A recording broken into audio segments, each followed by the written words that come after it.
if it is related to people understanding and dealing with COVID-19 related matters, and specifically the health related matters in that space, the marshalling and ensuring that even the preventive etiquette and the health or hygiene protocols are observed in there. So I think for me, the big answer is that going through this process, one of the things we'll need to do is to invest in what it takes to provide this kind of safety in schools if we're able to come to a point where we say that, having had these discussions, we can find a middle point of ensuring that instruction is not lost, safety is provided, and our kids still get an education in the middle there. We come back to the discussions again, and we already know that the 3 teacher unions have said that they do not believe that it will be feasible for us to go back to school, say, next month. Your reaction? Well, I don't think you can start off any conversation with it is impossible or it is not feasible. I think how you want to start off the conversation is, what does it take to do this? And then you start to engage around it and put those necessary rubrics in place. And I have seen some proposals that they have brought. Daniel, the Ghana project itself, we didn't start off by saying that it's not possible for a black country to become independent and try to move on. We started off by saying it is possible. If you look at the Declaration of Independence and the things that were outlined, it's a challenge to us to manage our own affairs. So we have an opportunity to have a discussion about what does it take to do this. And all the risks, apprehensions, fears are valid, they are genuine. But that is where we have to now come to the table and put them on the table and ask ourselves, how do we mitigate against this? How do we mitigate against that? And begin to plot that line of best fit, because our kids can't stay home forever. Now, engaging these teachers, because I'm sure they are part of the stakeholder consultation you've been talking about, do you think that perhaps they came out too early by saying in the public that, look, this is not something that can happen? In my experience with dealing with media on one side, unions and government, I have found that sometimes a conversation that can take place around the table, because maybe media is calling all of us to give our opinion, we are very quick to put out a particular opinion out there, which if we sat around the table, we'll find middle ground easily on. And that's why I keep encouraging that we need to dialogue, we need to have a conversation driven by the question, what does it take to do this? For example, take our borders. Ghana has closed its borders. The Immigration Service has put 700 more immigration officers. The military is supporting them with Operation Conquered Fist to ensure that our borders are closed. We keep arresting people who want to come in on a regular basis. But can our borders be closed forever until the world finds a vaccine? I'm not sure that that can happen.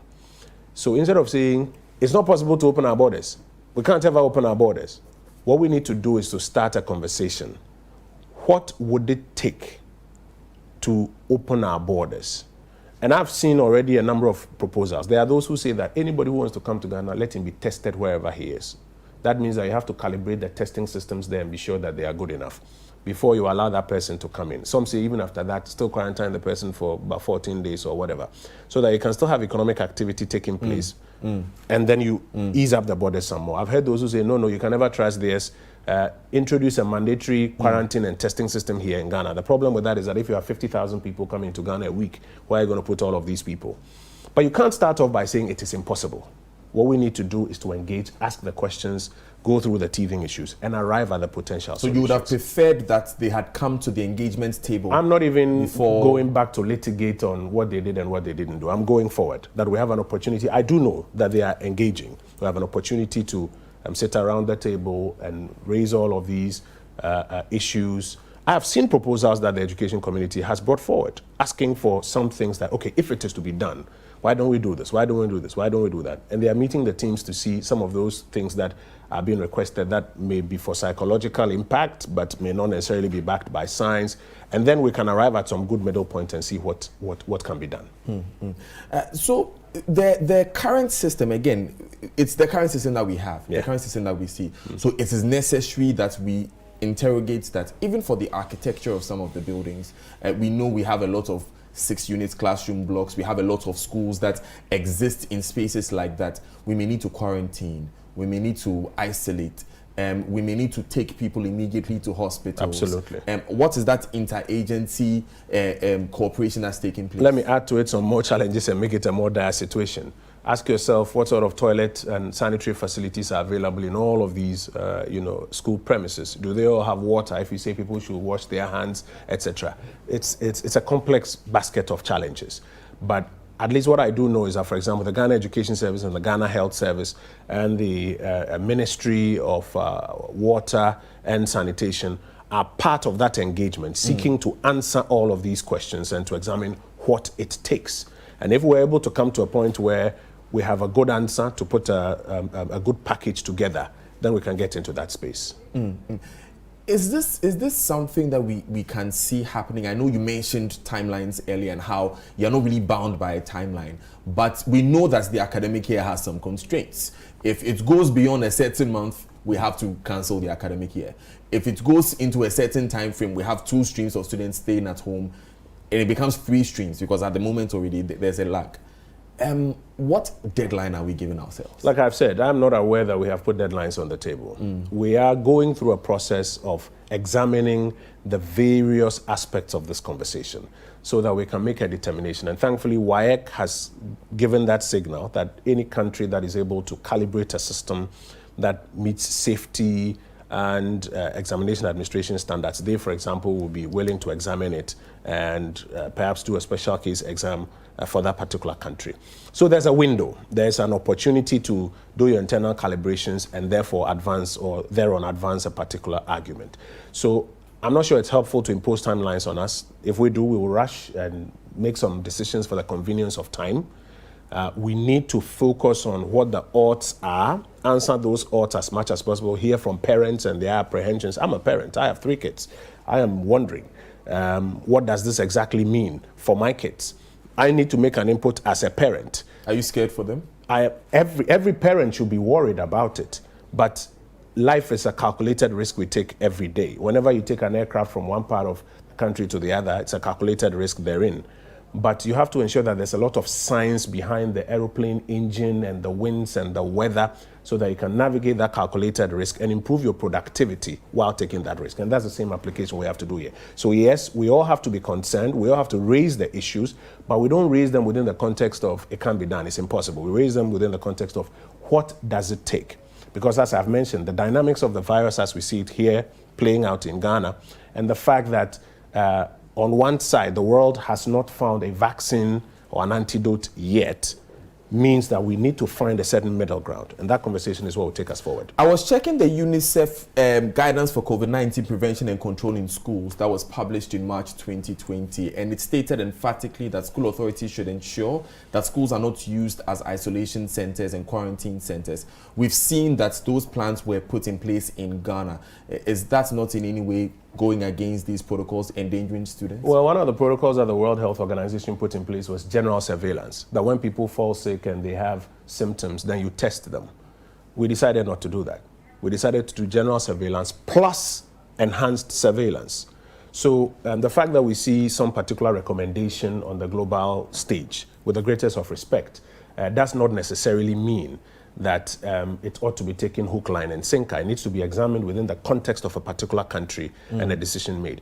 In America, where they have about 2 million hospital beds, and they were looking at the numbers coming in and thinking about 1 million people were going to require hospitalization, they could afford to sit back and say they are doing general surveillance. In Ghana, where we don't think we have that luxury, we decided not to follow that advice and to rather go into what we call at-risk populations, find people who have been exposed but are asymptomatic and give them supportive treatment. And today you are seeing our recovery numbers go up, and we don't even have need for ventilators, etc., at least as at this stage, as was being discussed. So you disagree with the WHO? No, so we hear UNICEF, but we have to contextualize it within the Ghanaian jurisdiction. And we are not putting the children in danger by doing this? We have not used any of these primary schools, etc., as an isolation center. Look at the Pentecost Center. Look at some of the places that we've used, hotels, etc. You've seen the commentary in West Africa about how we have done ours.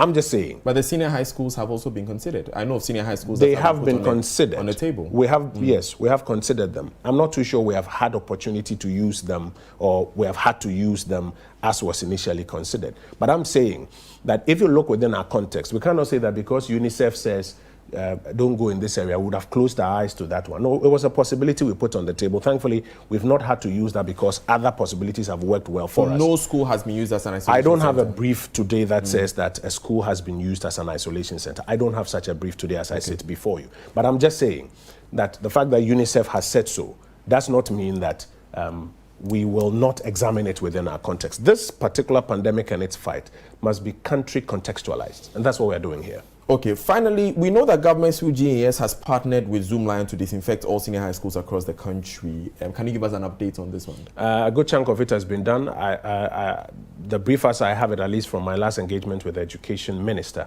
is that if we are to reopen the schools, we will need to do another version of that and perhaps even do it a bit more regularly. And talking of disinfection, the markets, for example, we are now getting into a space where we're going to do the market disinfection exercises at least on a quarterly basis to ensure that, the standards that we are trying to put in place don't drop in that. Are we going to repeat that in the schools as well, where we do disinfections before we finally decided to send the kids back? Well, like I've said, the discussion is that if we are going to reopen, there will be the need to do a proper disinfection of all of these places. And there's a contemplation to even do it on a regular basis. I don't know what that means, whether that's monthly or quarterly or whatever, but all of these are part of the conversations that are going on. We'll take a few phone calls before Mr. Oppong Nkrumah takes leave of us. We'll also be joined, like I said earlier, by Nana Kofi Kwachi. He's a adjunct professor at the School of Global Public Health at the New York University. Grants Bomo is also a lead consultant at Neogenics. He's an educationist and he's an expert in the field. But we'll take your questions for the minister before we bring in our experts. So you find the numbers at the bottom of your screen. Call us, let us know what your question is and what your challenges are. So what's your message, Mr. Oppong Nkrumah, to the parents out there who may be having misgivings about, sending kids back to school? You have, like all of us who are parents, every right to be apprehensive. But we are not a nation that lives essentially in fear. We are people who, since independence, have confronted the challenges that come to us on a daily basis and have found a way around it.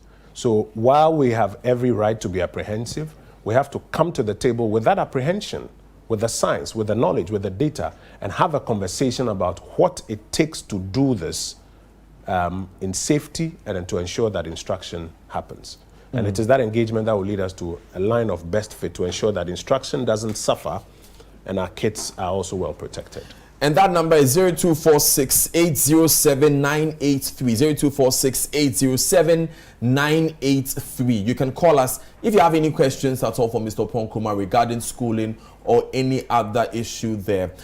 Blessing is on the line. Our first caller from, is it Shama Senior High School, Blessing? Yeah, Shama Senior High School. Sir. Shama in the Western region?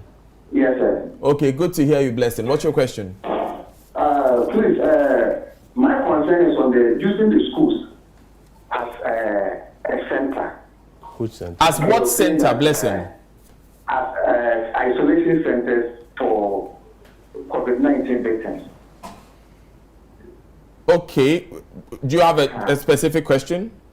Yes. Yeah. Is Shama being used? Yes, we are called that we should prepare. Okay. Okay. That is why I want the minister to be playing with us. If they are willing to use schools, they should let us know. Because we have been giving special directives that we should prepare that our schools will be used. Thank you, Blessing. Mr. Oppong Nkrumah, will the schools be used? No, but that's what we've just spoken about. As part of the initial preparation, we asked all districts to identify a place that could be used as an isolation center. If you had significant community spread with millions of people having it, what were you going to do? You're going to have to find some of these places. And it was good that that preparation was made. Has that happened? No.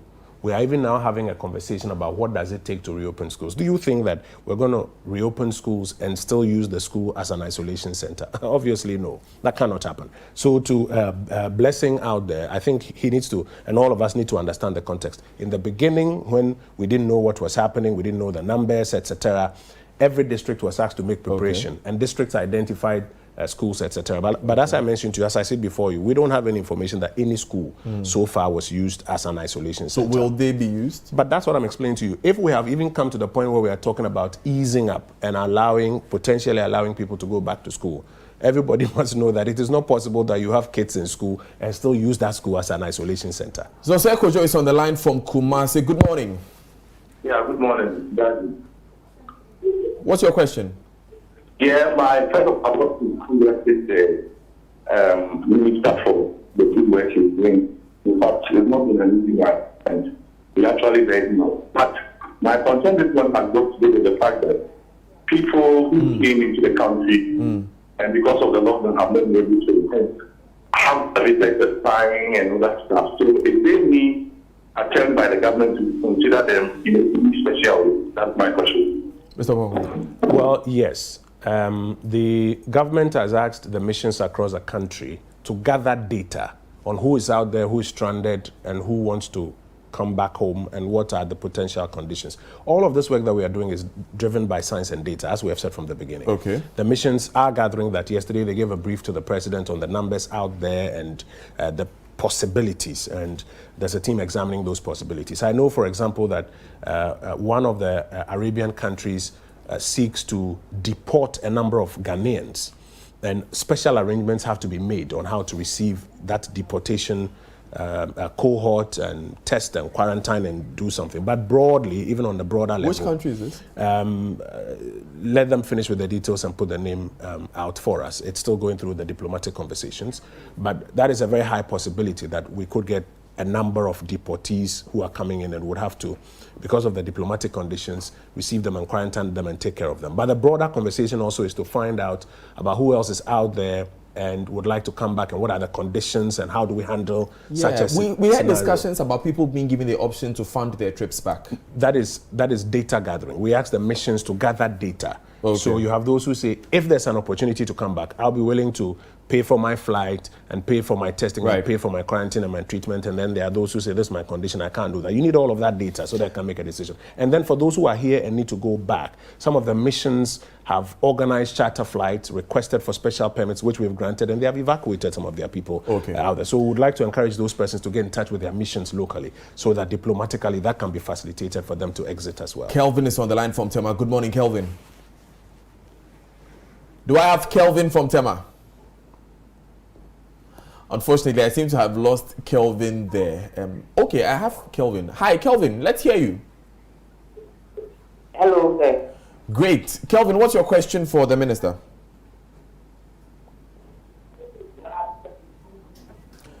Hi, Kelvin. You'd have to speak up. We seem to have a challenge with your line. Please reposition yourself and speak up. Let's hear you. Good morning, sir. Good morning, sir. My mother is in the family. Okay. You know what, Kelvin, stop listening to yourself on the television and so mute the TV and let's talk on the phone, okay? So that the conversation can flow. So, Level 400. yes, he's a level 400, but he's still doing lectures online, right? Yes, but then I was asking if they will graduate. If they will graduate. Yes. Okay. Okay, thank you, Kelvin, for your question. Will the university students currently in school online graduate? So online lectures are going on for many cohorts. There is a conversation about what does it take for them to have examinations done at some point. Does it mean online examinations? Does it mean they going back into the institutions to actually write the examination so that they can graduate at some point in time? All of those conversations are conversations that are ongoing as part of these stakeholder engagements. And like I've said, the line of best fit is what would determine what we come to at the end of the day. But it is good that we're having these conversations because that is what will get us an answer at the end of the day. But in other jurisdictions, university education has not been changed in any way, apart from the fact that it's been moved online. Yes. I have colleagues who have graduated, Yes. they are sent the gowns and Yes. they have their graduation. Yes, I saw an online graduation in the US, I think, a couple of days ago or so. But like I said, dealing with this pandemic is country contextualized. Okay. So if in those jurisdictions their abilities allow them to quicken their way out, and we don't. We have to find ways of adapting locally. Let's not keep Mohammed from Tamale on the line waiting for too long. Mohammed, what's your question? Do I have Mohammed from Tamale? Unfortunately, we lost him. Very sorry about that. The number to call is 0246807983. I think we can take one more. And yes, we'll take one more. And then we wrap up the conversation. We are in the studio with the Information Minister, Kojo Oppong-Nkrumah. I want you to tell me, if you're a parent, what it would take for you to entrust your children to the school system. How old are your kids? What would it take? Let's begin this conversation that Mr. Oppong-Nkrumah is talking about. Philip is on the line from Doma. Sule, pardon me. Sule, right? Yes. Super. Sule, what's your question? I just want to, they've been talking about students. The minister have been talking about students. There's no mention of teachers. What message they have for teachers? I'm sorry, I didn't catch that. You said that we've been talking about students and we should... Only measurement for students, but there's not talk of teachers. The teachers as well. Yes. Very important point there, Sule. Very important point. Thank you very much for drawing our attention to that, Mr. Oppong-Nkrumah. It was actually on my note for us to wrap up with that. But the safety of the staff in the schools as well. The teachers, the non-teaching staff, as well as the students, all have to be protected. I think I've alluded to that already. And the conversation that we need to have is, what does it take to do this? And as I've mentioned, they are bringing in proposals. We encourage all other stakeholders to bring in proposals so that we can examine these proposals and arrive at a good decision to do this. But this ought not to be done for students against teachers or for one category and not the other. It is, in fact, the response program, we call it internally an all of Ghana approach. So if you are going into the schools to have a specific conversation, it's an all of the school approach. Teachers, non-teaching staff, students as well. Alfred is on the line from Afram Plains South. Good morning, Alfred. Good morning, sir. What's your question? Yeah, my question is towards this fight. I actually don't know the role NADMO is playing. I don't know whether they are part of the frontliners, or I don't really know. And then again on the education, I want to see the good measures that the government is putting in place for the teachers. Because we keep saying students, the people, but we've forgotten about the teachers. What are the measures to address their problem as well? Thank you very much. Thank you very much, Alfred, for calling us from Afram Plains South. So the first question was about NADMO. NADMO, yeah, and then he mentioned frontliners. I think we have to be categorical here. We have talked about frontline health workers at a particular point in time, and many other groups have also tried to explain that, oh my God, we're all frontline health workers. I mean, like, we're all frontliners. I'm also a frontliner, if I may put it that way.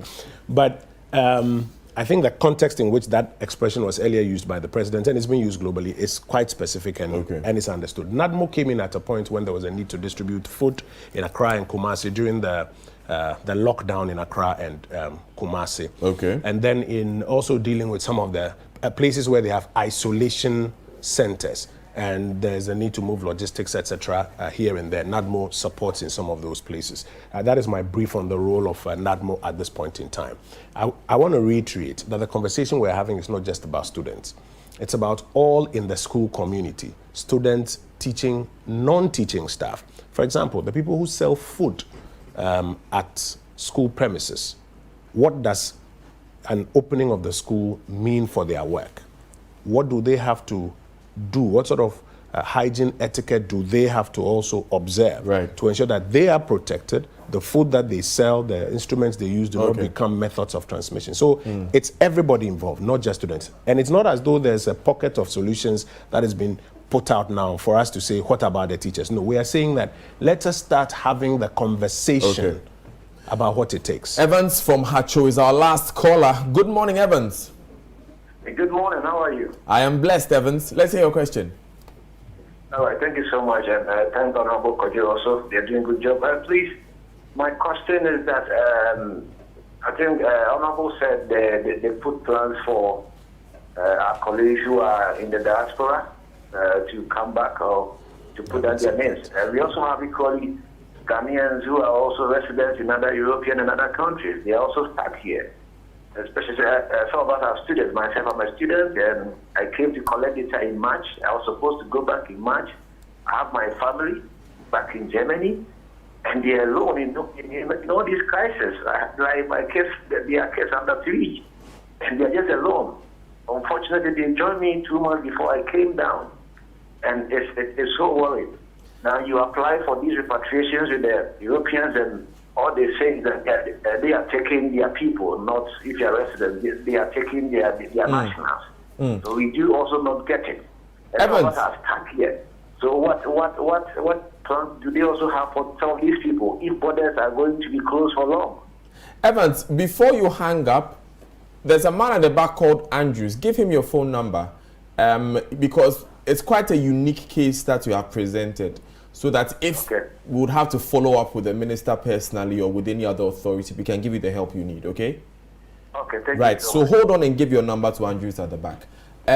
First of all, you wanted to clarify a bit. I heard you whisper that you wanted to clarify a bit of No, I mean, I was just saying, because in Evans's initial narration, he suggested that I said we are evacuating people. I haven't said that. I've said that we are gathering data. And I think we have to be quite clear with that. We are gathering data. That's what we've asked the missions to do. But Evans's story is a clear example of why we say you can't keep the borders closed forever. So you have to start examining what does it take to gradually bring about some normalcy while doing the most important thing, which is to protect the population. Why did we close the borders? To protect the population. Initial days, everybody was scared, close the borders, stop importation. That's how we went about it. Okay. So now you need to examine and say, so for people like Evans, for students who, whether have completed their programs elsewhere, etc., now that you have clarity on the dynamics of the virus, etc., what do you do? Those are the engagements, that's the data that is being gathered so that we know what to do. And for me, the most important thing is that the nation must shift into a conversation mode, asking the question, what does it take to do this? We are not a nation that says it is impossible. What does it take to do this and to do that and to do that? And what will be the gaps and how do we close those gaps? I think it is in so doing that we'll arrive at solutions that ensure that we can live even while the virus is still in the ecosystem, to the extent that they haven't found an antidote or an antivirus. And that's what the president means when he says that we've got to begin to figure out ways to live with the virus that is still in the ecosystem, but still go about our normal lives. In all this conversation, we haven't talked about money. Definitely, we are going to have to invest in infrastructure. We are going to have to pull from a purse that is already quite thin. Yeah. What are the arrangements being made? We are challenged globally in mobilizing resources that are adequate to tackle the COVID-19 response program. Thankfully, here in Ghana, we've rolled out about 3 different layers. There was $100 million for the response program. Then there was the 1.25 billion, out of which about 600 million is being made available as loans to MSMEs. And then you have the about 3 billion credit line through the banks that are supposed to help us or help various organizations get some lifeline. And then the president has asked the minister responsible for finance to work with the economic management team under the leadership of the vice president to design an economic resilience and recovery program, if you follow his last address, which will be a bigger bank program aimed at quickly getting the economy back on track by the time we get through the medium-term challenges that we are having. But somehow it has to be financed. It has to be financed somehow. A mix of borrowing, a mix of domestic resources. Unfortunately, domestic resources have taken a tank because international trade volumes have slowed down, crude oil prices have tanked, local business has also gone down, and therefore whatever VAT and other taxes were coming in. Right. So you'll have to resort to some more borrowing.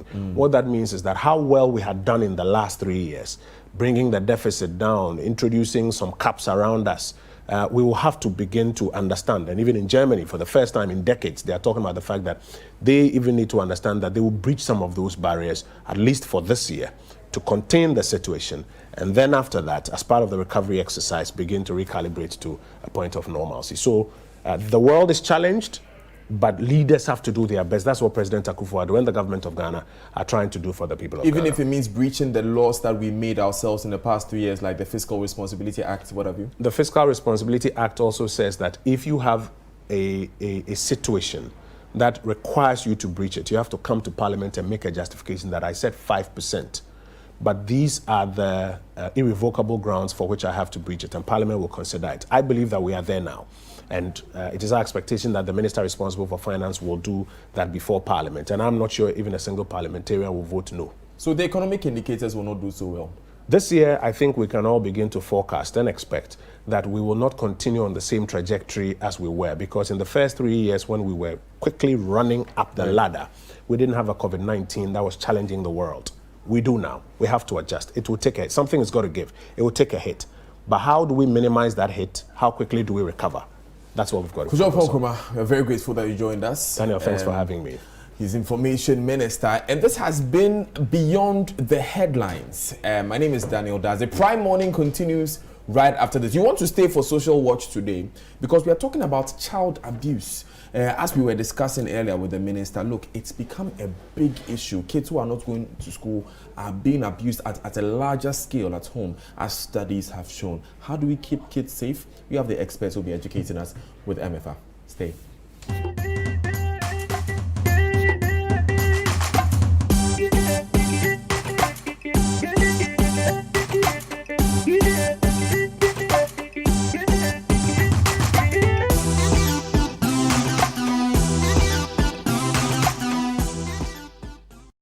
Whenever Princess starts, the neighbors do complain. Whenever Princess starts, the neighbors do complain. Whenever Princess starts, the neighbors do complain that her voice and the beats are too loud. Who is scared of the voices of tomorrow's superstars? You special in your way. It's me, like no other. No one else can do it like you. It's me.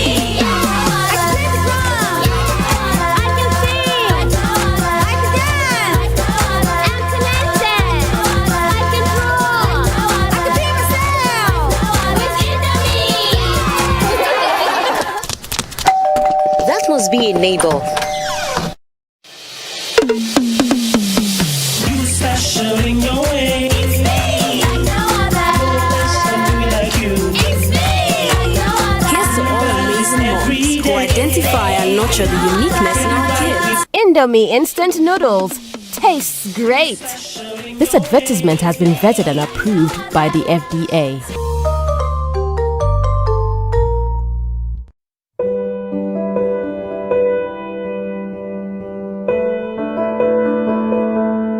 To all our emergency doctors, you never know who is walking through those doors, but you tend to everybody without fear. The staff of Noguchi, Kolebu, KCCR, and all other testing centers. Where would we be without you? We know some of you have been badly affected by this virus, yet you defy the fear of the unknown to fight against this virus on our behalf. You have been awesome in these trying times.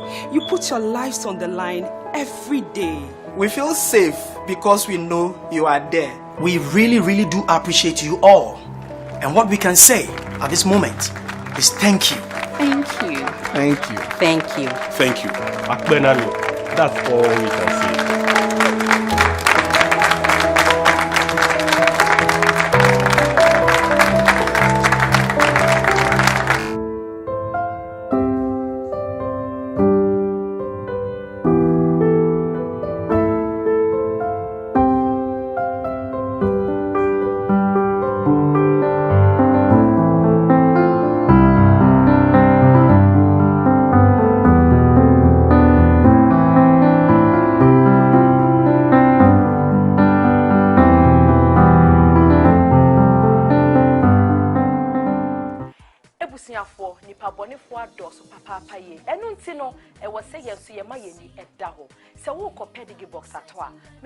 Papa no enwani se wuhia hwede quality edasro na multi TV edase na enwani multi TV just girls multi TV kill the bottom with multi TV boost your business with multi TV multi TV for free. TV, kill the bottom with multi TV. Boost your business with multi TV, multi TV for free. Multi TV for free. Alluring, elegant,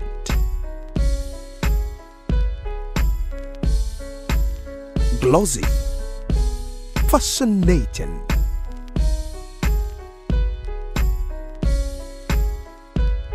glamorous, and the beauty of culture. This is where we bring you more exciting moments, extremely interesting, with your favorite celebrities on the continent.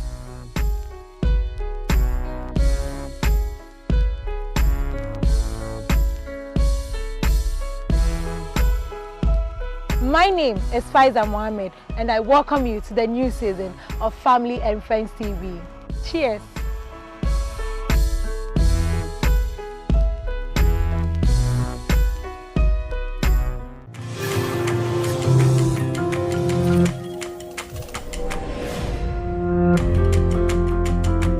Joy Prime, real entertainment.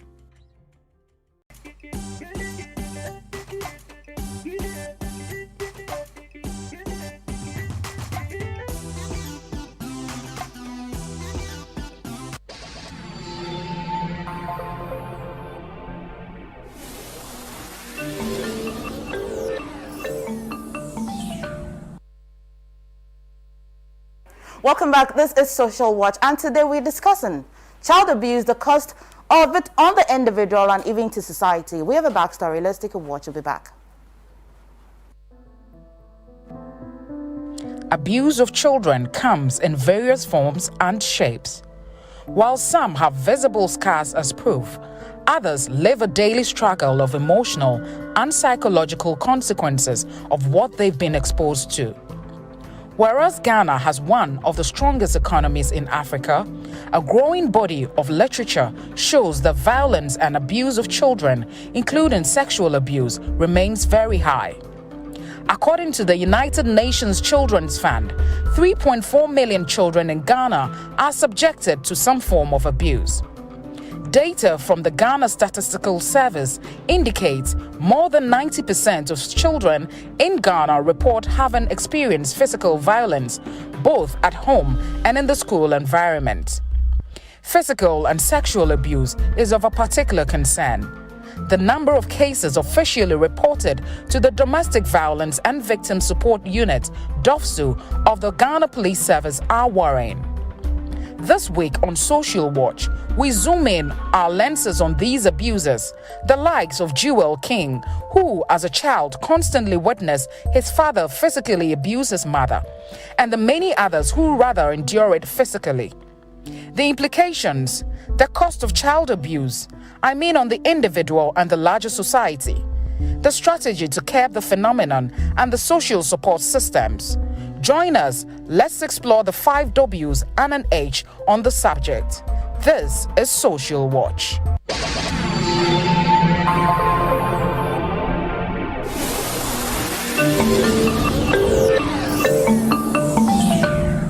Welcome back. Quite recently, you must have heard or you've seen in the news a 3-year-old child who was abused by the father in Kumasi, and another child whose ear was cut off by the father, and that child even went as far as saying that he wanted his father to be arrested forever. Now, apart from the physical consequences of abuse, there are other consequences. Let's explore the risk factors. But first of all, I'm joined by Gregory Derry, and he is a child protection manager at World Vision Ghana. And one of my favorite person, Seth Mausi Asafo, he's a lecturer and a clinical psychologist who'll be helping me have the conversation. Welcome, gentlemen. Thank you. I'm going to go to the people who gather the data, the people who do extensive research, and then give us the overview on the situation like in Ghana. Thank you very much. Child abuse is quite a heavy issue in Ghana. Okay. And particularly during this period of COVID, we are receiving a lot of reports of children being abused. And this could be because of the engagement between parents and the children at this particular time of the pandemic, that parents are spending more time with their children, unlike where children were in school, spending 8 hours. Okay, but the issue of child abuse stems from several factors. Right. we are aware that some parents might have been brought up in violent environments, and they think that the best way to bring up their children is also to take them through the same path. So the least provocation, they are beating them, they are subjecting them kindly to speak up a little. various forms of corporal punishments. They are even trafficking, okay, and exploiting the children in various forms. So we think that that is one factor. The issue of poverty also comes in, where parents are not able to meet the needs of the family. You know, they say a hungry man is an angry man. So they try to divert that energy into abusing children in various forms. And let me say that they even give out girls out for marriage as a way of settling part of family issues. So many things are coming up. You have children who are also being given out for trafficking. Right. Especially when we look at the information coming from the OT areas. Because of the leak, a lot of parents are giving out their children to work in order to earn extra income for the family. But it's so pathetic. We are seeing reports also of parents who are molesting their children, either because the child has picked a piece of meat or have done something very little. They subject the child to such hideous punishment. Sometimes somebody will say, I can't think for whether they are also human. Yeah. But this is a country that we are largely religious. Christians and Muslims, we practice forgiveness too. Why is it that parents are not able to forgive their children? We would even come to the why. I'm going to go to Doctor. You want to help me. At what point would I describe this as child abuse? If I saw a child that is abused, and you want to help me with the types, I hear the types of it. You want to educate me on that? So basically, there are about 4 different big facets of it, which has subdivisions. And what most of us observe or see is the physical abuse, which is what most of us can see basically. And the other ones which actually cause more significant harm. And you see, I always have likened child abuse to one of those scenarios where the conventional saying time heals all wounds doesn't apply. Because in child abuse, actually, they get worse off as they grow because they have to deal with this emotional baggage on and on. Now, there's also sexual abuse, there's psychological abuse, and then there's neglect. And basically, these are things that we might not see on the surface. And so that's why a lot of the times people might undermine what this is, but they actually do have very significant effects. Now, physical abuse everybody knows about. And we normally can tell physical abuse when we have kids who are having injuries which cannot be explained. You know, if a child has a fracture to like their color, and then they say they slipped, it doesn't match. So the explanation for it doesn't match. Yes, when we were kids, we all used to have bruises on our legs because we're playing football. So that's understandable. Yes. But when you have broken ribs, you have scars to necks and backs, and you explain it as an accident, or that doesn't really make sense. Now, if, for example, you're trying to teach your child a lesson by punishing them, punishment is not to kill them. Right. Punishment is to direct them to do things that are okay.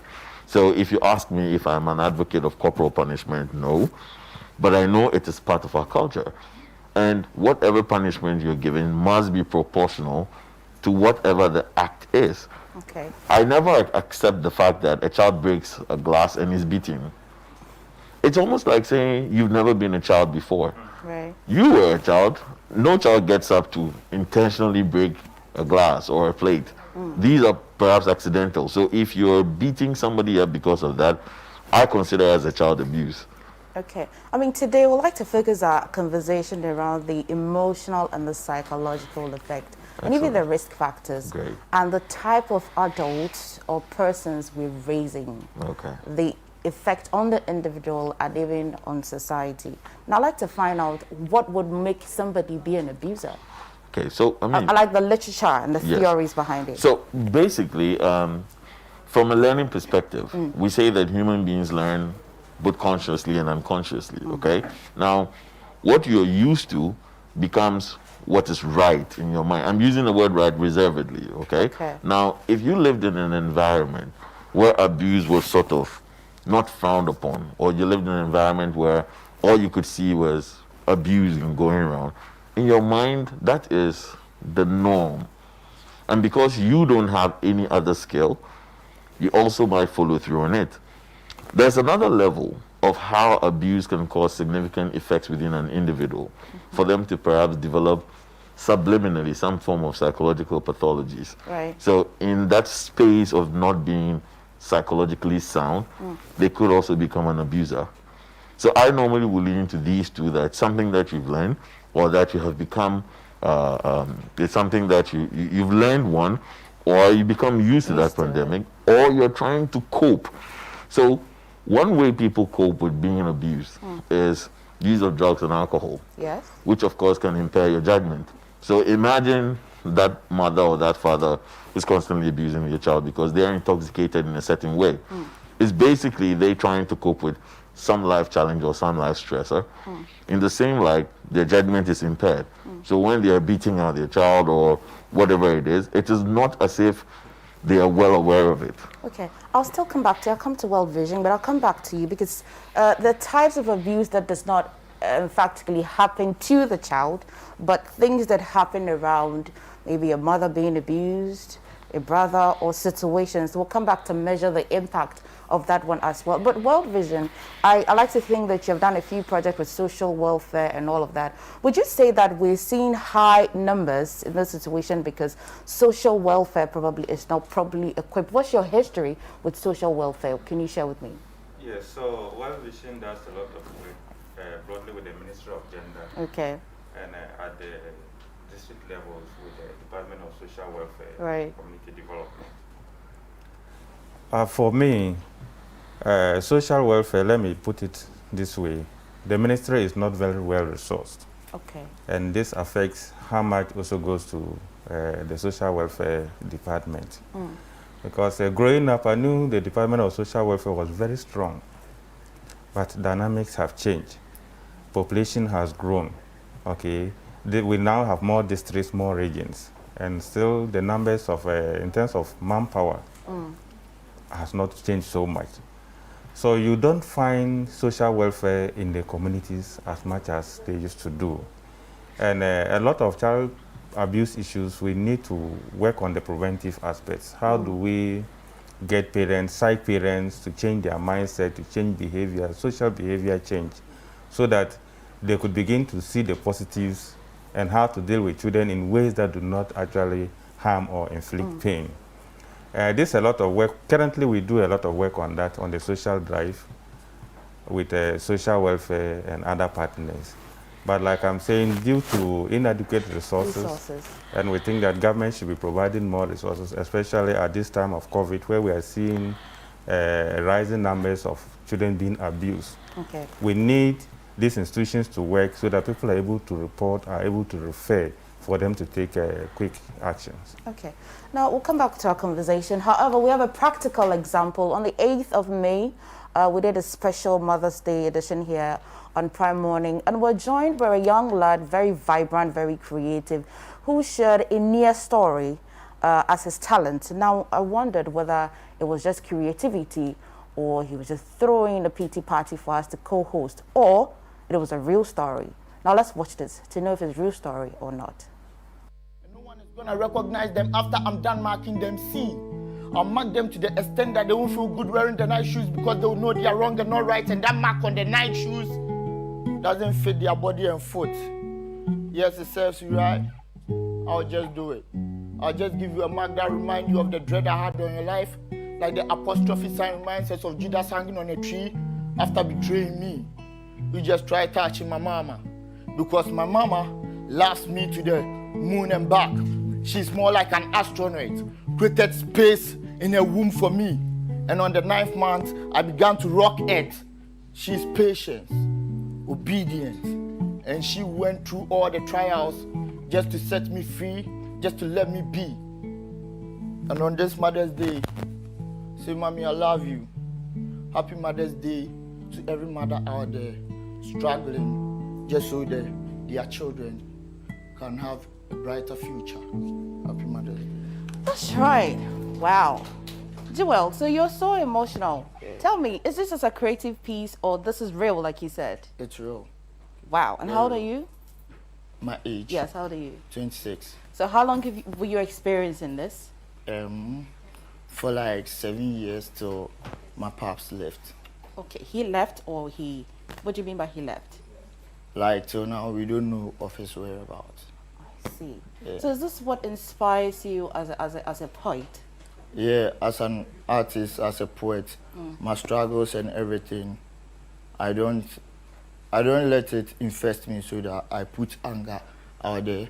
So every time I put it in my poems, and I recite it with passion, I say it like I mean it. But how is mom? Is she fine, seeing you that you're doing better now? Yeah, my mom is fine. Okay, that's right. So Joel is joined me here in the studio. I'm just going to have a quick conversation with him, and then we'll talk to the psychologist to measure the level of impact, if there is any. Hi Joel, how are you? I'm good. So I remember that you said you're 27. Yeah. And tell me about your upbringing. Where did you live? In Accra with both parents, everything? Yeah, I did. Around Asofan, I don't know if you... I've heard, yes. Yeah, behind of Uncle. Okay. Yeah, that's where we used to live. Okay. And your dad and mother were married? Yeah. You lived there with your siblings? Yeah. For how long? For, I can't tell, but okay. Let's say 7 years. Yeah. So how did you become an artist?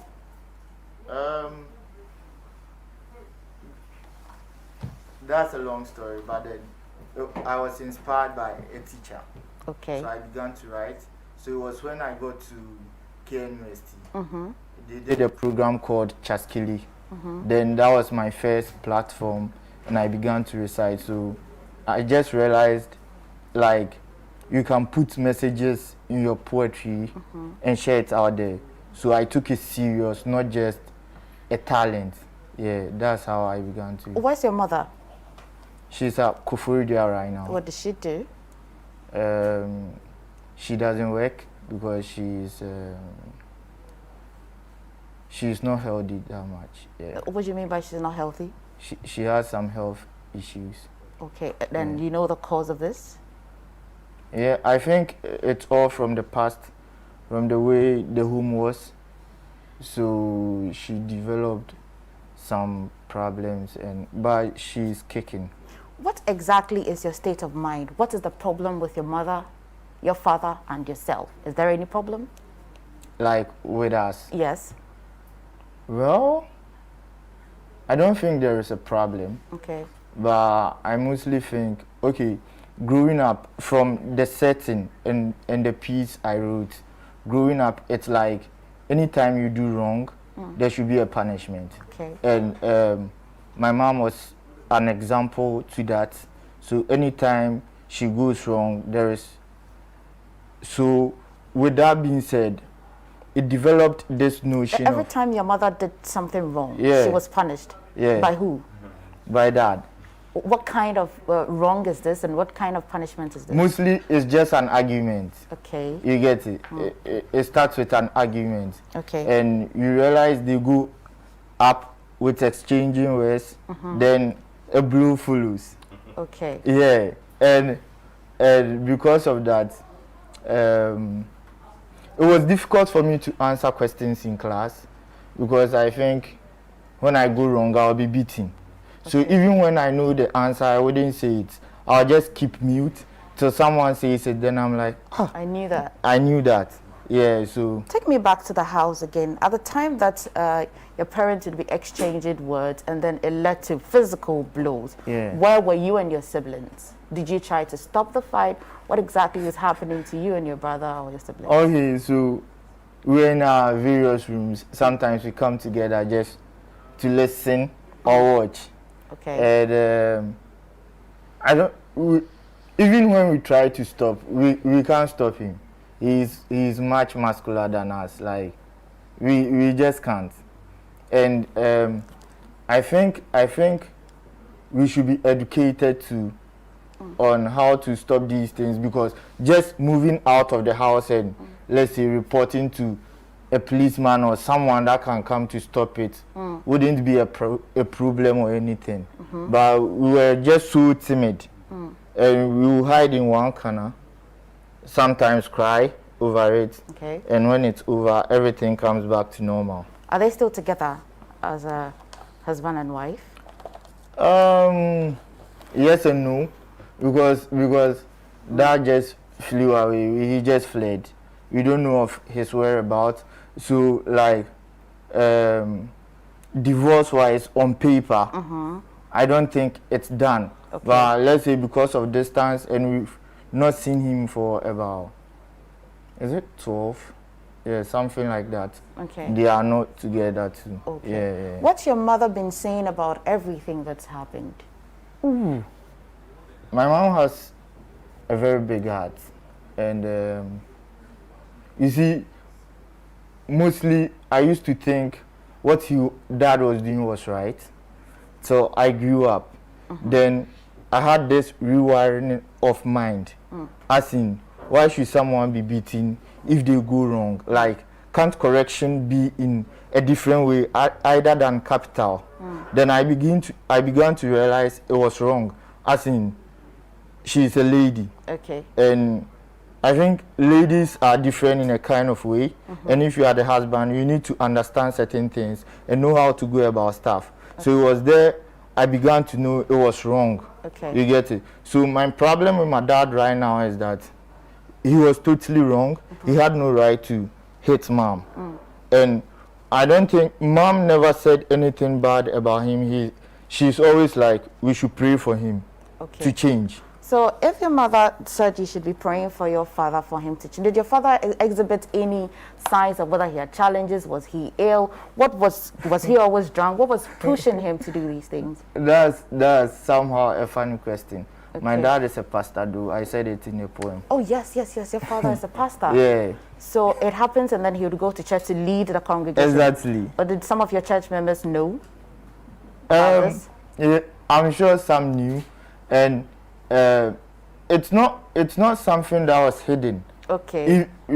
They can fight to the extent that those in the area will come around and see that. And you see why I'm like, we should be educated. People are so ignorant. They come around, they won't call anyone.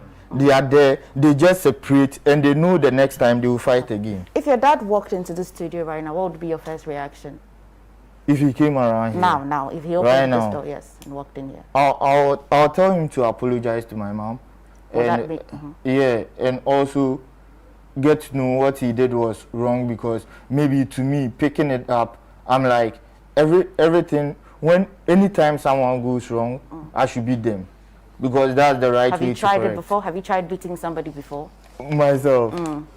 So in the home, because we reflected on what they did, we used to fight mostly within ourselves, like the four of us, 3 boys and a girl. Okay. And anytime we fight, I'm being beaten for that because I'm the eldest. And so that's why I said there was a conflict. Like growing up, I'm like, why should I be beaten for beating my children? But dad does that and gets away. Okay, I'll come back to you. So, Gregory, I know that you've told us the background of what's happening in Ghana, some of the causes, poverty, culture, people lived with it, with their parents, and they learned from it. This is just the data. Yeah. This is a pure case study. Doc, would you say that there's some sort of psychological problem here? Can we establish it, or you need to? In what sense? Psychological? In what sense? I'm confused with the question. Is he okay? Do you think he's is there any problem? Is there a problem? With him? Yes. I wouldn't say that. Okay. What I can say, however, is the fact that he's probably employed what we call a defense mechanism. Okay, defense mechanisms are things that we do to rid ourselves of anxiety. Okay, and so what he's done is to channel all the negative feelings into poetry, which has become a positive thing for him. And this is what we call sublimation. You transform that particular negative feeling to become something that's positive or worthwhile. It's the same thing that happens when, for example, someone gets angry, really angry at home, and channels the energy to start scrubbing. And they'll scrub the whole house. It's a defense mechanism. So it prevents you from experiencing the anxiety, because that rage is something you use to do something positive. So I must say, That's what I see. Okay, earlier you mentioned that some of the risk factors would be that he's channeled his into poetry. Some people would tend to use alcohol, drugs and all that. Would you say that this is a clear case that would push a child to go into? You see, interestingly, it's not to say that automatically it will happen, but majority of people do so because this is what happens. You see, as children, we are very confused about a lot of things, and we look out to those who are ahead of us to give us information or knowledge regarding different things. Okay, now when you're in a family where your primary caregivers, your mom, your dad, or people you trust, are not giving you that nurturance that you require, what you do is now to go outside. So working with children, one thing I noticed that a lot of kids who have gone to try something which is against the norm actually got that advice or knowledge from another friend. Okay. So if the people who care about you the most, I'm assuming to be your primary family, will not give you that information, you have to find it from somewhere else. Okay. And somebody may be coping using alcohol. So you say, oh, we'll try alcohol. And you'll try, and then suddenly you get hooked onto it. Because yes, it does give you a temporary relief, but the problem comes back again. Okay. Gregory, so World Vision, for a situation like this, I mean, his is not, the end result of his is not entirely bad. But we could have gotten somebody else whose end result probably would have been bad than this. What's the first point of call for a situation like this? If a child is growing up and sees this, what should they do? Okay, so based on the work we do, we establish what we call community child protection committees who are trained. They become the first point of reporting or making a referral to at the community level. Okay, so for instance, in his case, he might not have the knowledge or even access to service providers, to the Department of Social Welfare or to the police. But he knows that there is an assemblyman, there is a pastor or there is a chief in the community who works on student issues that he could easily relay the information on. But it also depends on his level of empowerment, his level of resilience. Okay. What will motivate him to know that, oh, I can report this issue to DOC? Okay. And like you said, we do work with a lot of children groups. We give them training in what we call positive discipline. We also do what we call Peace Road, which focuses on the adolescent development. Okay. Okay, how do we ensure that children are able to cope when there are stress? Children are able to survive and also make reports. So these are mechanisms, but on a nutshell, it is the reporting and referral mechanisms from the community level to the district level.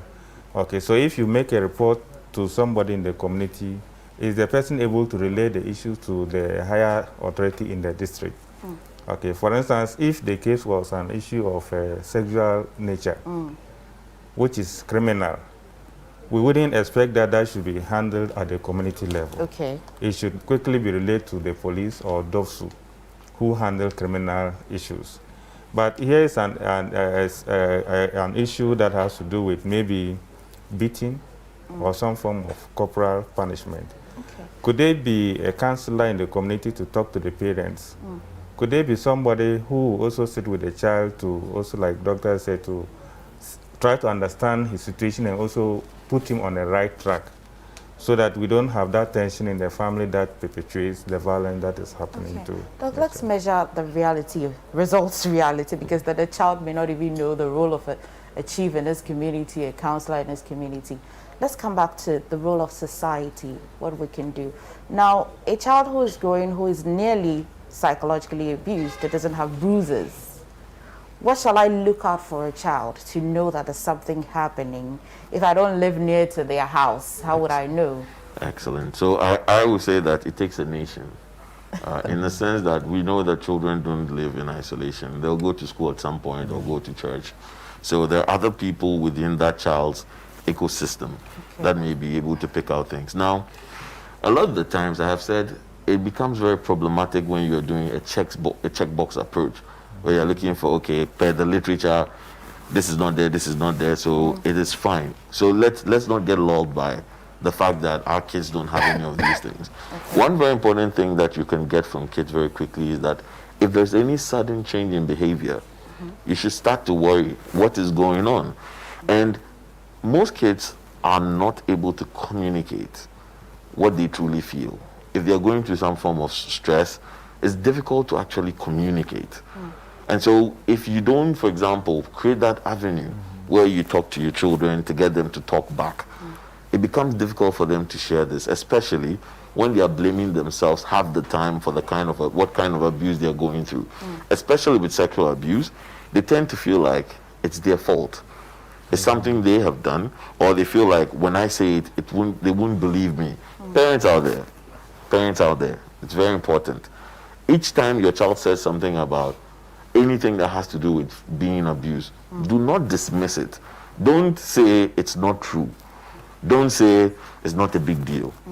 Even if you don't think you'll act on it, accept what they are saying, acknowledge it, and make them feel like, oh, okay, there's somebody who actually listens. Rather than, don't worry about it. But I can understand that sometimes parents are not ready to deal with the reality of what their child is going through. So they are in a denial. Yeah. And kids can be manipulative, no doubt. But once you start doing that, a child learns that this is not the avenue. See, children learn to trust the world from day one. Okay? So when a child cries, they expect that they'll be picked up. When they cry, they expect that I'm giving breast milk. They cry. They have different cries for different things, and mothers are exceptional at noticing what cry is for what. Okay, now each time you meet a child's need, they develop a sense of trust for the world. So they start to trust, oh, okay, so my needs will be taken care of and all of that. And it helps to develop their psychological and emotional health. On the other hand, when a child cries, you ignore them. When a child, you seem to be unperturbed. They develop a sense of distrust for the world. And it follows them way into adulthood and the way they relate with other people and things like that. There are a number of pickup signs that we look for in terms of any kind of abuse. So, for example, bruises are the ones that you can physically see. But if you ever notice that a child is trying to stay away from a particular adult, or you want them to go and be with your brother, and they say, I don't want to, please don't push them. Something could be going on. If a child is in school or church is over, they don't want to go home. That could be a sign. There's something happening in a particular environment that I don't like. I've had instances where I hear something like, my child at home is very well, but goes to school and is disruptive. There could be issues. And in one instance, we found that there was a teacher who was actually sexually abusing the child. But the child couldn't communicate it. So these are some things that you can pick up. When you notice their grades have suddenly dipped, or they're in class and they become extra aggressive than usual. So before they were this really calm and sweet child, and now they're fighting, they're talking back. It's a cry for help. Let's stop beating children because we say they are stubborn. And you see, interestingly, if you look at the developmental stages of children, children try to develop their own autonomy at a point. So we have what we call the terrible twos. So around 2 years, a child, for example, is holding a bottle of powder or baby oil over your new laptop. And you shout, no, no. They look at you, look at the bottle, look at you again. And do it more. And do it more. Okay. It's not because they are stubborn. It's because they are trying to develop a sense of autonomy. Okay. So you punishing them there is just inhibiting that spirit, that skill of being autonomous in the sense. So depending on the stage, the developmental stage where abuse occurs, so many things can happen. Right. I'd go to World Vision. I'll come back to you to ask how we got here. Do you think that culture has played a major role? And we'll compare the situation now and then. Let's see. But World Vision, have you come across let's talk about even policies, right? Now, these people were, okay, we're going to go to the social welfare department. This question would be good to talk to them. We'll be talking to Enyo Anaglate. His name is Samuel Enyo Anaglate. He's the head of foster care service department at the social welfare via Zoom, if it's ready. Hello? Hello? Hello, Mr. Anaglate. Yeah, hello. Hi, good morning. Can you hear me? Yes, I can. Good morning. Good morning. How are you doing? I'm doing very well. Okay. How are you? I'm okay. Thank you for joining us this morning. Now, we've been talking about child abuse, the cost of it on the individual and even the society. Now, as Social Welfare Department, can you give me how the situation is like for you now, currently in Ghana? Okay. Child abuse in Ghana, even though we are trying to do our best to minimize it, every now and then you hear from the papers, on telly, sometimes in social media, where children have been abused with living marks on them, sometimes even leading to their death. So child abuse is still going on in Ghana. Okay. Yeah. Mr. Naglati, so the situation where if a child does something abusive, the consequences is quite clear, where at the end result is juvenile. But when a child is abused, it seems that the punishment for the abuser is determined so by the sitting or the presiding judge.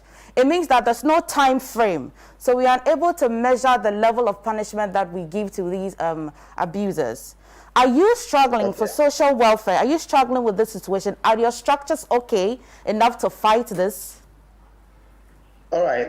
If I get you right, are you talking about the juvenile courts? So a child, the consequences of a child doing something wrong is quite clear.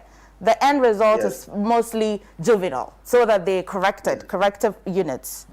But if an adult or an abuser is an adult, I'd say that the time frame for punishment is really not measured. This is just to say that, are you equipped with enough policies to fight it? Yes, we have quite a lot of policies to fight child abuse.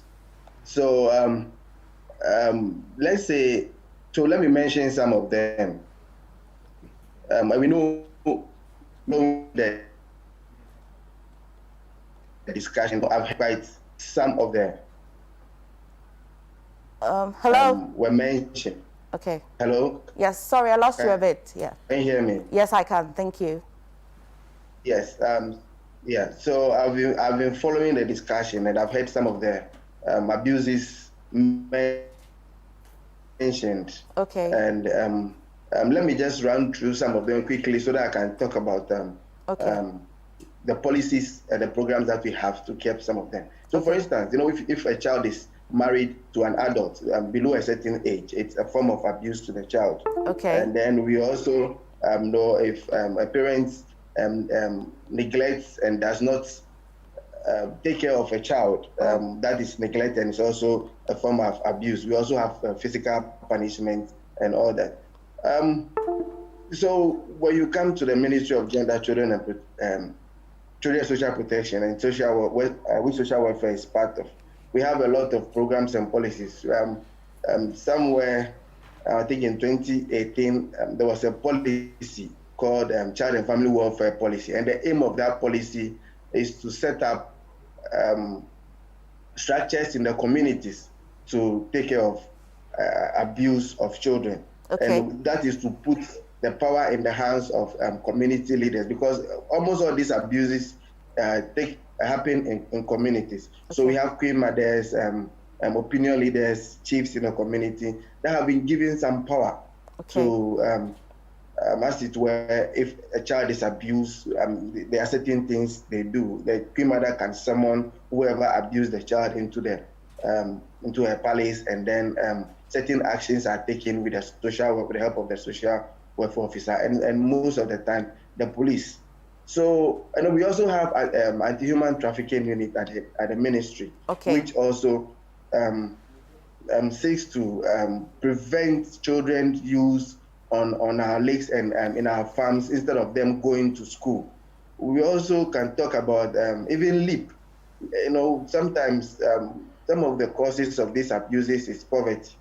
So the LEAP program seeks to take care of some of these issues where monies are given to support families, poor households, to empower them so that they will be on their feet to be able to take care of children.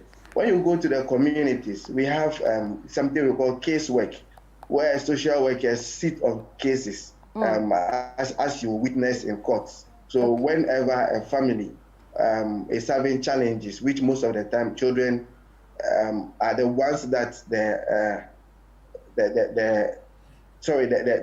let me say like the boy in the studio, where when the parents fight, they suffer. So when you go to communities where families, let's say the man and the wife have issues, a lot of time the children suffer at the end of the day. So most of these cases are reported in our communities, because in every district in Ghana, you will find a social welfare office, and so there are social welfare officers who sit on such cases, and some of which are referred to the court. And then talking about the court system, the juvenile courts, when a child commits an offense, and we do not use an offense in that matter, we will say a child is in conflict with the law, because we think that children that commit such offenses do so because of some factors that existed. So for instance, the parents were not responsible, so the child will go out against somebody's something. So when it happens like that, the case goes to court. On the juvenile court panel, there are 3 members, of which a social worker is one. And before the judge takes a decision to, let me say, sentence the child, maybe for want of a better word, let me use sentence, or let me say convict the child. Okay, there are social workers they are probation officers who are social workers. They go into the communities to find out exactly what made the child to commit such offenses, because there are always underlying factors. That is why you hear 2 children committing the same offense, and one will be allowed to go home, whilst the other will be sent to a correctional home. Mr. Naglate, yes, so you've given me a lot of some impressive policies or things or structures that you've put in place as social welfare. However, there's still high increase in child abuse. All right. So why and how are we failing? What is your challenge? To me, I think there still needs to be a lot of advocacy programs on preventing child abuse. And then, because a lot of people who do such things don't really know the impact and then the effects. We will set up the policies, we will punish those that have done it. But if the people out there don't know that there's something that exists like this. But there was a case that I personally worked on, where somebody seriously abused the child, and then we decided to take this person on. The person was saying, let me speak to you. He was saying, like in English, like this is my own child, and the child has committed, has done something wrong, and I've beaten the child. What do you have to tell me? It is possibly because the person that is speaking have gone through similar abuse, forms of abuses himself, and that is what that person know. And then they also don't know that doing a thing like that to the child, it's wrong. Okay, and some people also who live with some of these abuses, which they could have reported to the sport, and take up the issue and then see where the solutions can be found. Okay, my final question. They don't know. So I think my final question to you would be that we're here now. Where is the first point of call if a child feels that he or she has been abused? Or if somebody even identifies it, where should I go? You can report to the police. You can also report to the social worker. Yes. Okay. To either the police or the social welfare, the closest. Because our laws say that whenever there is a case of abuse, the social worker accompanied by the police officer goes to investigate. So it also gives some roles to the police as well to perform with regards to these issues. All right. Thank you so much, Mr. Naglate. Do have a good day. Do have a good day too. Okay, I have so many questions, I don't want to say that you're a victim, but you're a person of your own. You're a researcher, you're an NGO, you've done a lot of advocacy. Yeah. You're a psychologist. We're all citizens. Are you impressed with what social welfare does? Do you think we can do better? I mean, listening to what he just said, it's impressive that they actually have these structures. So perhaps, like we've noticed in our part of the world, lots of things that are under-resourced. Okay. We know that there are policies that are on paper, but as to whether they are implemented, I don't know. I can't just say for them. Right. So I think they need more resourcing and more empowerment so that they can do these, because the policies seem to be very very impressive. But I wouldn't know about it if I don't make a conscious effort to read. So exactly. If I didn't get him to talk about it on TV today. So half of the people in this country, they don't know what to do and where to turn. However, let me just take a part of what he said, that a father saying that,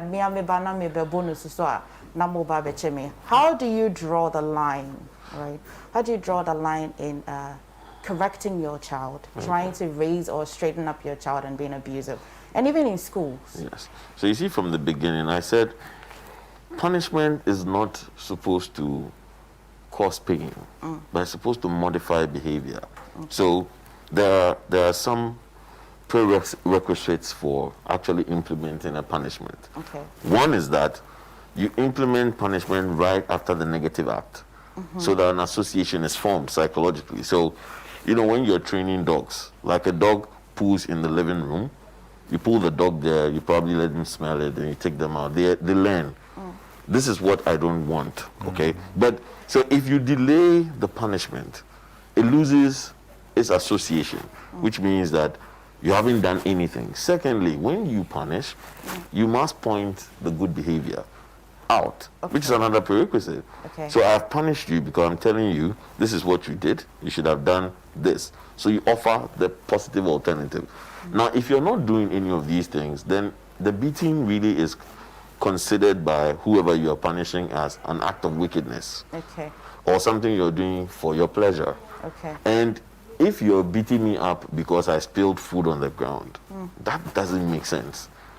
Because you've done it before. Okay. And I've always said this, that kids have never been adults before. But we've been kids before. And we can't say we never broke a glass. Definitely. We never say we didn't break a plate or we forgot to do some chore that our parents had asked us to do. Okay. So it becomes hypocritical in a way to actually offer such unnecessary punishment. Right.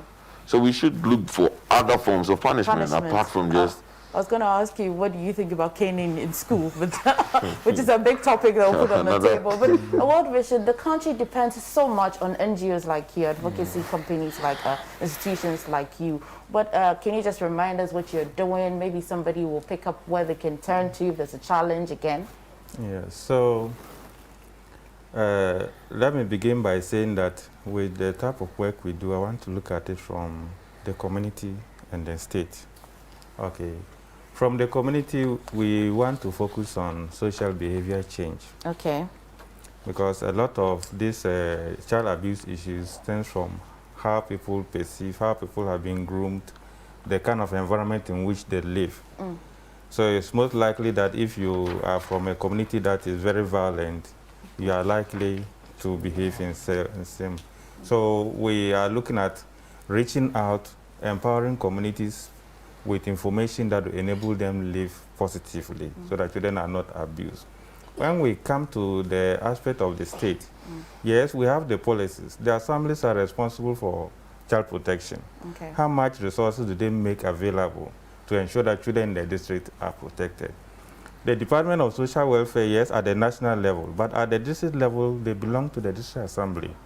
Okay, are the staff having the right tools? Are they the right caliber of persons to be there? Because we know the districts are picking people who do not even have social welfare background and putting them there to do what? Some of them, I would say, are messing up the work. This is right. Because you need a profession, you need to be a professional to be able to handle children, to be able to talk to grown-ups, to see how we can solve these issues. Okay. Joel, so you do still stand by your word that if your father walked in here, it's just an apology you demand. What if he never shows up in your entire life? your existence on this earth, how would you deal with that? Does it mean that you haven't forgiven him? Yeah, I would say he shouldn't do whatever he shouldn't repeat whatever he did. I don't think he's going to marry again to want to be beating his wife. But I'm talking about you. Would you forgive him? Of course. Like he brought me to the world, and like my senior one said, sometimes it's as a result of how they were brought up, so they tend to continue their practice with the family they raise up because they think that's the way of correction, and mostly pulls up the scripture, spare the rod, spoil the child. Okay. So then the child needs to be beaten for whatever wrong. But then, like he said again, we have different forms of punishments, like a way to correct a child. And when a child breaks a glass, you don't need to... Quickly, what would you say to a child watching you? I'll say they should be smart. And they should know how to react to these things, and not conform to the abuse all the time, because it ends up like destroying them than the one causing them the pain. Yeah. All right. Thank you so much, Doug. I had so much to talk about, but sadly my time, I've run out of time. We'll go for a break, and when we come back, there's more.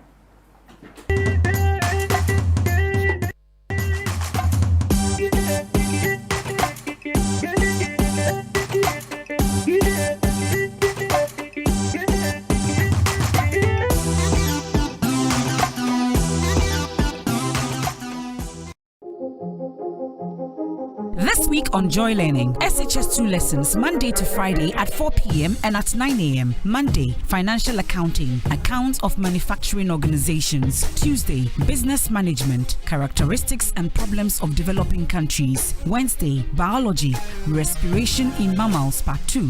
Thursday, Integrated Science, Electronics Part 2. Friday, Core Math, Statistics Part 2. For SHS3 lessons, make a date with your TV teacher to answer mind-boggling questions on the revision show every Monday to Friday at 7 p.m. and a repeat at 10 a.m. Catch up with the National Science and Maths quiz on Monday to Friday at 5:30 p.m. and 1 p.m. For updates on weekly schedules, please log in to www.myjoyonline.com or adumonline.com. Download the Wolo app and access complete lessons covering the syllabus, or call 030-2211-688 or 0264790-970. You can also follow us on Facebook and Twitter at Joy Learning TV and on Instagram at Joy_Learning TV. Learning is simple and secure on Ghana's first educational channel, Joy Learning. Joy Learning. Keep learning.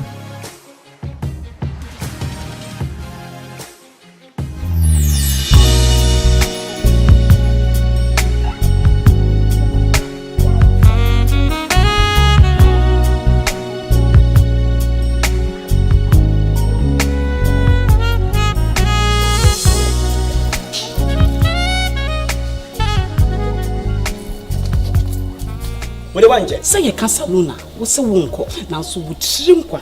Some aquacosia, CB herbal soap. No one jammy now. One 19 a pie, and now say I had the insua. For CB herbal soap, so 19 any 1 room. Germany need 10 minutes, and sana would the ebo and now say can't get to a reverend if finning na kama. Shannon so say, yam fans rye 9 any young CB herbal soap, eyi and 90 ma pro, a fee any encarboni. Mido, yes. Okay, you CB herbal soap, a get to Mancasa. Come now. Hey, Susiana, Ghana money, member Damasi. FD Ashusha sa a jedi and crato imu aja to Muse.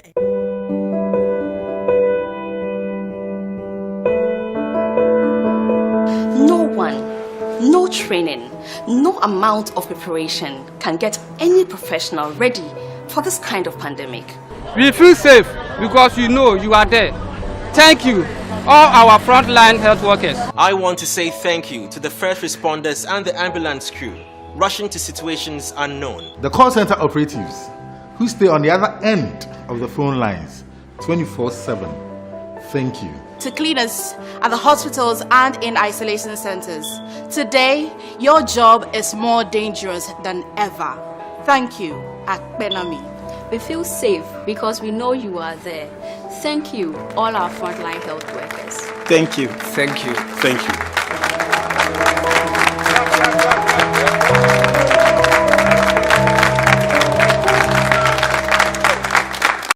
We promised we delivered a new learning experience. Joy Learning, Ghana's first ever educational television channel, is here. It is well accepted by the students and highly recommended by the teachers. Let's hear what they have to say. It helped me a lot. In fact, today when I received my elective maths exam paper, I felt glad. Because I was the one who was second in all the classes. We had 40. But in our class, I topped. The Joy Learning has really helped me. It has helped me in many ways. It has helped me in learning English and a lot. I think Joy Learning is good and I want to recommend it for my friends. In collaboration with our partners, SES, KNET, and Wolo e-learning project, we bring you the best of your classroom experience on your television in the comfort of your home and everywhere. Joy Learning. Keep learning.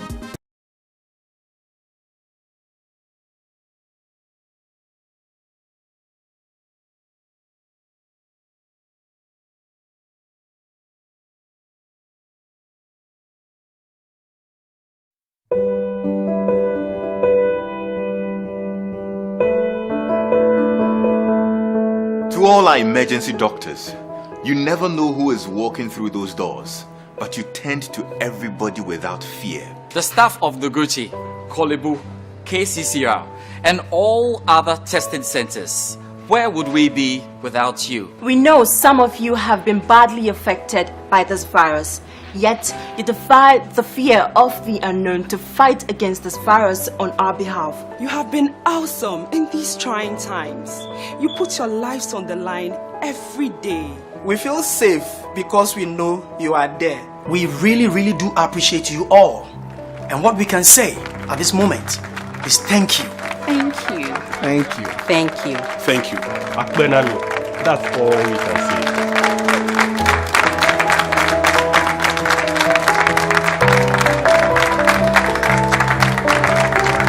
Show the world how good we are with our essays. Joy Learning Essay Club on Facebook offers junior high and senior high students an excellent opportunity to show the world how well they can write. In only 200 words, write on the topic for the month. How can Ghana make e-learning accessible to all? Your essay must have your name, your age, a contact number, and your school. Send us a direct message of your essay to Facebook at Joy Learning TV. Yes, on our Facebook page. Win the loudest applause from us and become an ambassador for Joy Learning.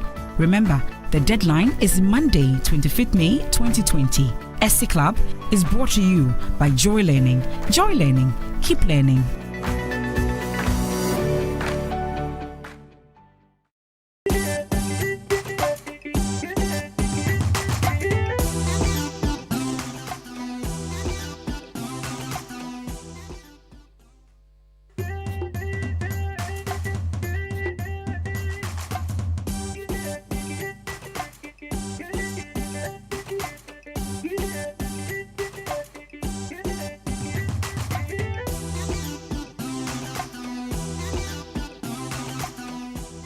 All right, so welcome back into the last 5 minutes of our show, and we can wrap up real quickly. I'm very sure you had a great time listening to the show. Well, we are going to quickly have your say, so you can also call us real quickly and have your say on all the things that we've discussed today on the show. But let's just come back to ourselves. I mean, you know, a very engaging conversation you had with the minister as well as reps, you know, with child abuse. I think it's been a wonderful conversation.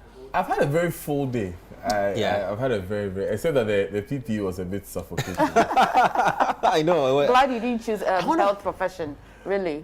Really? I can't imagine what they're going through every day. But just, guys, I mean, taking us into listening to what the minister was talking about with regards to, you know, opening of the schools, I think it clearly shows that, I mean, this isn't something that they would want to take a risk at any point in time to even try and engage students, you know, and kids and teachers and persons who sell at the school. It's a very careful decision. Yeah. I mean, schools can't also be closed forever, really. Schools. I have a very sensitive question to ask. and I'm afraid of even asking the question. You know, we don't want to say that COVID-19 is for some persons.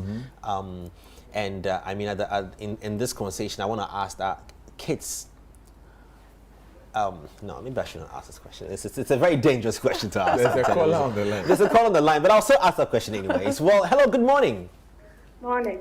Okay, what's your name, please? Blessing from Bolga. All right, Blessing from Bolga. Blessing, please talk to us. Lifetime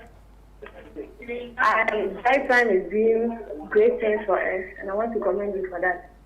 Okay. Thank you. Thank you. Really appreciate it. That's uplifting and inspiring to hear you call for just that purpose. Really, we really appreciate it. After a tiring morning. Yeah. It wasn't gruesome, it's just tiring. Quite tiring. You know, everybody is important. Be it child, adult, and we all have to be very careful in everything that we do, right? And I think that we have to, there's so many other, beyond kids, and there's so many other persons as well in the whole human value chain that are also of extreme importance, you know, that I think that maybe I'm just wishing for another lockdown. That I think that, you know, we should find ways of also protecting them. I mean, when you wore the jumpsuit, if I can call it, it just drew my attention to the frontline workers again, and the fact that, can you survive in this? You see the military officer standing by the roadside, ensuring you are doing what is right. Do you know what it takes to stand in this 40-degree hot sun? You know, I interviewed a nurse. Yeah. Who works at Ga East Municipal Hospital, one of the biggest isolation centers, and she says that she was treating a positive patient, and all of a sudden she felt her mask slipping off. She felt her, and this was like, she was dressed in full PPE like myself, and she felt it slipping off, and she got very nervous immediately, and so she took a split-second decision, put her things down, ran outside. As soon as she stepped outside, it fell off. Wow. You know, like they're putting their lives, even the commercial drivers, you know, just imagine the importance in transportation, moving people from one point to the other. You might say, yeah, they're driving this or that way, but you know, they're also putting their lives at risk. People hopping into their cars in and out. How would you feel somebody was jumping into your car every day? Let's end the show, Charlie. It's been a good morning. Yes. You know, it's always fun that you invite us into your homes, and we are able to have conversations like this with you. We appreciate every moment that you spend with us. I'm Daniel, he's Jay, she's MFR. This has been Prime Morning. Yeah. Here on Joy Prime. Join us tomorrow for the Jay Foley Show. I'll tell Fridays you on Prime Morning, I can't wait for it. So it started out as for health reasons, now it's become a fashion. The PPEs. That's another name for it. Maybe FPEs. Oh, okay. Fashionable protected equipment. We like that. Take care. We'll see you tomorrow. All right. See you. Bye.